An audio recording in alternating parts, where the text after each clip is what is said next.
Je suis Maxence Bourdeau, je suis chargé d'admission et relations entreprises pour l'école Jump, l'Académie des métiers du sport. Paul-Robert Millem, responsable commercial chez Studency. Thomas Gillet, responsable pédagogique de la Stand-Up Academy.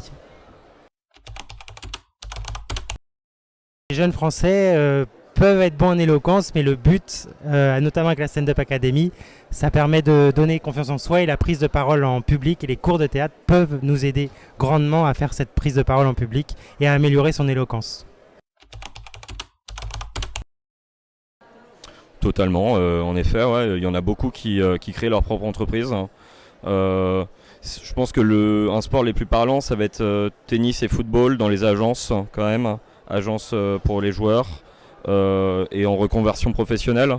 Il y a un gros débat aussi sur la reconversion professionnelle avec des sportifs qui vont peut-être faire faillite à la fin de leur carrière. Donc en ce moment, il y a un sujet qui est très actuel, c'est accompagner des sportifs dans leur reconversion pro, que ce soit en chroniqueur, en création de marque. Un bon commercial, pour moi, c'est avant tout un état d'esprit. Il faut aimer être conquérant, il faut aimer aller chercher le client, il faut aimer démarcher, prospecter. C'est vraiment, comme je l'ai dit, un état d'esprit, une manière de voir la vie également. Je dis souvent que le poste de commercial, c'est un sport de combat.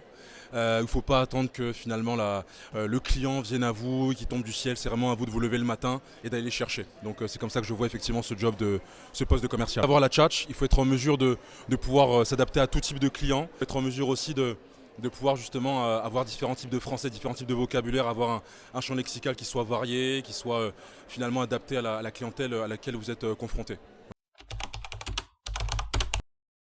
Je pense que l'entourage a un rôle très clé, que ce soit dans l'entrepreneuriat autant que dans le sportif.